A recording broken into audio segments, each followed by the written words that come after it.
Hello साथियों, नमस्कार, very good evening to all of you.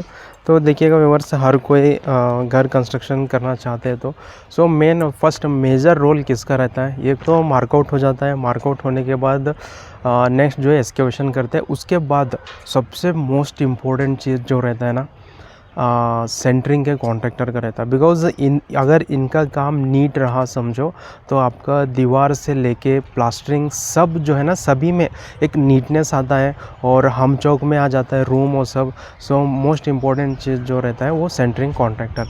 तो देखिएगा व्यूअर्स, आज हम इम्पॉर्टेंट क्या है बोले तो सेंटरिंग कॉन्ट्रैक्टर वो जो रहते हैं ना, उनका जो पेमेंट मेथड कैसा रहता है और उनके साथ कैसे आप डील कर सकते हैं। मतलब फर्स्ट ऑफ ऑल इम्पोर्टेंट क्या रहता है, प्लान दिखाना चाहिए उन लोगों को। ओके, प्लान आप रेडी कर लीजिएगा। प्लान रेडी करने के बाद कितना आपको छत एक्सटेंड करना है और कहाँ पे कट ऑफ करना है, वो सब इस प्लान में जो है ना डिटेल रहना। ओके, प्लान मैं डिस्क्रिप्शन में लिंक दे देता हूँ, वहाँ पर आप लोग चेक कर सकते हैं।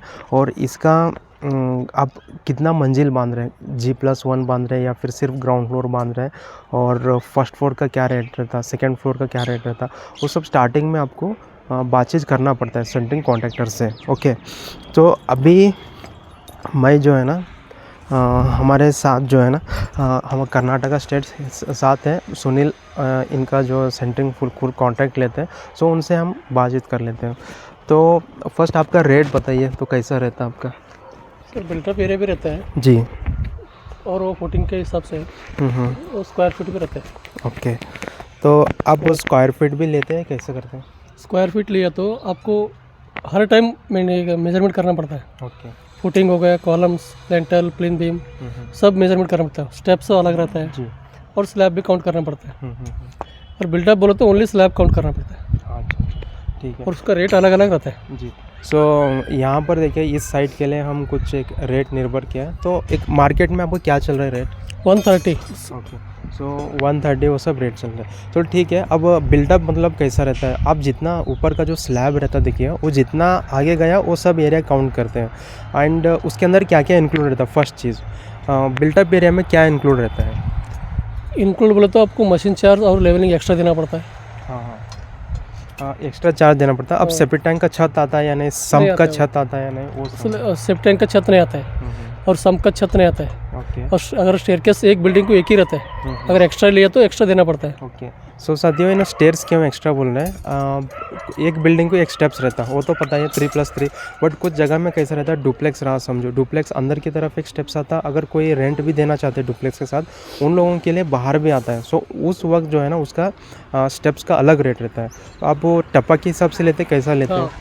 मिनिमम 3 फीट रहे तो स्टेयरकेस तो 600 रुपीज़ पर स्टेप रहता है। ओके। अगर 4 फीट तो 350 अबो टू 4 5 कुछ भी रहेगा फीट, उसके हिसाब से 800 रुपीज़ रहता है 1 स्टेप। ओके, वो टप्पा के हिसाब से रहता है। एंड उसमें लैंडिंग वो सब, लैंडिंग काउंट आता है, मेजर करना पड़ता है। वो Landing कैसा और लेते नीचे हैं का आप? बीम वो सब मेजर करना पड़ता है। वो कैसा लेते हैं आप? वो तो 40 रुपीज़ के फीट के टाइप से रहता है। ओके, वो जो लैंडिंग आता है उसका अलग, टप्पे का अलग, इस तरह से उन्हें काउंट करते हैं। एंड आपका पेमेंट मेथड कैसा रहता है? फर्स्ट चीज़ क्या करते हैं आप? Starting first PCC bed. PCC करता है। पीसीसी होने के बाद footing columns, okay, footing column, हाँ, प्लिंथ लेवल तक, जो प्लिंथ रहे तो प्लिंथ लेवल तक, नहीं तो डायरेक्ट 9 फीट उठाते हो आपको। बेसमेंट होने के बाद उसके बाद 7 फीट तक हम लेवल कर लेते हैं उसका कॉलम का। तो देखिएगा, हमारे इंडिया में हर तरह के सेंटरिंग कॉन्ट्रैक्टर है। कुछ उनका एक पेमेंट मेथड अलग रहता है, डेली वाइज रहता है, या फिर डेली वाइज मतलब अब एक 1.5 लाख का हो रहा समझो, तो थोड़ा थोड़ा देने का रहता है, या फिर वीकली भी लेते हैं। कई लोग क्या करते हैं, यहाँ तक काम करते हैं, इसके बाद आप इतना पेमेंट देना, ऐसा रहता है। सो इनका कैसा है बोलो, फर्स्ट पीसीसी बेड आता, फिर उसके बाद कॉलम रेज करते हैं, फुटिंग आता, फुटिंग के बाद कॉलम रेज करते हैं। कहाँ तक बोलो तो प्लिंथ बीम तक, मतलब यहाँ पर प्लिंथ बीम का कुछ भी काम नहीं करते, प्लिंथ बीम तक उन्होंने उठा कर देते हैं। वहाँ पर इनका पेमेंट एक फर्स्ट पेमेंट वहाँ पर रहता है। फिर उसके बाद नेक्स्ट जो रहता है, कॉलम बीम डाल देते हैं। बीम डालने के बाद कॉलम जो है 7 फीट लिंटल तक लेको जाते हैं, मतलब लिंटल नहीं डालते, लिंटल लेवल तक लेको जाते हैं। वहाँ पर और एक पेमेंट रहता है। फिर उसके बाद जो है ना, लिंटल आता, लिंटल छज्जा सनशेड जो भी है, उसके बाद छज्जा के बाद फिर स्लैब तक कॉलम्स रेज करते हैं, वहाँ पर एक पेमेंट रहता है। फिर उसके बाद जो रहता है देखो, बीम, रूफ बीम, स्लैब को जो भी सेंटरिंग काम रहता है, और छत होने के बाद और एक पेमेंट रहता है, या फिर 2 पेमेंट वहाँ पर हो जाए, इस तरह का इनका है। ओके, सो कौन सा बेटर आपको ये कितना साल से आप ऐसा कर रहे हैं? 8 साल से। 8 साल से इन्हों ऐसे कर रहे हैं एंड देखते हैं अभी यहाँ पर इस साइड में 30/40 साइड में यहाँ पर कंटिन्यू कर रहे हैं।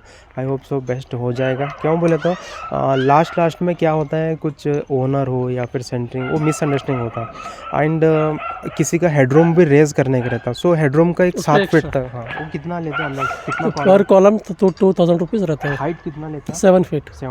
7 फीट वो लमसम में लेते हैं ऐसा। अगर स्क्वायर फीट में हम पीसीसी बेड फुटिंग डाले, वो लमसम में क्या रेट लेते हैं आप? लमसम में 1 फुटिंग का 2000 रुपये लेता है। ओके, एक फुटिंग का जो है 2000, उसके अंदर पीसीसी भी आ गया। पीसीसी प्लस ओनली फुटिंग, ऊपर का कॉलम नहीं आता है। हाँ, कॉलम नहीं आता है, फुटिंग और पीसीसी बेड वो आ जाता है। सो लमसम 2000 रुपये ऐसा लेते हैं। फिर उसके बाद जो भी रहता है, देखो अब 9/15 इंच ले रहे हैं, सो 1 फीट रेज करे तो उसको 4 पकड़ते हैं। हाँ, और बीम रहा तो कैसा करते हैं आप? 9/12? बीम 9/12 रहे तो 12/12 9। हाँ, अच्छा। 3 साइज लेते हैं और रनिंग फीट के हिसाब से लेते हैं। अगर हिडन बीम आए तो कैसा? रनिंग बीम तो 100 रुपीज़ पर स्क्वायर फीट। रनिंग फीट रहेगा या रनिंग फीट 100 रुपीज़ जी।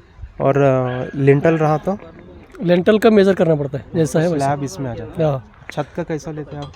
छत का भी 40 रुपीज़। 40 rupees square feet. नीचे का बीम भी मेजर करना पड़ता है। बीम अलग रहता है। हाँ, उसका स्लैब का भी एरिया काउंट करना पड़ता है। अगर स्लैब आपका 30/40 है, 1200 स्क्वायर फीट इंटू 40 रुपीज़ करना। हाँ, 40 रुपीज़ करते हैं। और नीचे का जो भीम है ना, 1/9 का, उसको रनिंग करता है और स्क्वायर करता है। 1 2.75 होता है ना, उसको रनिंग में काउंट कर देते हैं। टोटल में कितना भीम आ रहा है आपका, समझो 600 का आ रहा है टोटल। 600 प्लस 1200, 1800 हो जाता है। तो व्यूअर्स इस तरह से सो पेमेंट मेथड मैं आपको बताया हूँ, और कुछ मैं आपको बताता हूँ कैसे इनका एक स्टेप बाय स्टेप एक सब। तो ये जो है ना, आप एक डायरी में लिखना चाहिए। तो डायरी में लिखने से क्या है, याद भी नहीं जाता, फ्यूचर में कभी भी एक फ़ोटो निकलते होगा ऐसा। Okay, thank you. Okay sir.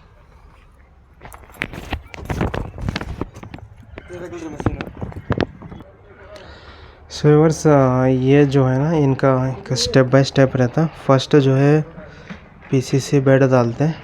PCC bed हो गया फुटिंग बेसमेंट लेवल, उसके बाद 20,000 आता। And plinth beam column 7 feet height 15,000 वहाँ पर देना, ऐसा बातचीत हुआ था। लिंटल छज्जा लोफ्ट कॉलम स्लैब लेवल तक रेस करे तो 25,000, ये ऐसा था। फिर उसके बाद slab beam roof centering work 20,000 तक। फिर रॉड बाइंडिंग स्लैब बीम जो है ना 10,000 रहता। Slab concreting remaining at last जो भी है वो इस तरह से अमाउंट देने का है, समझो।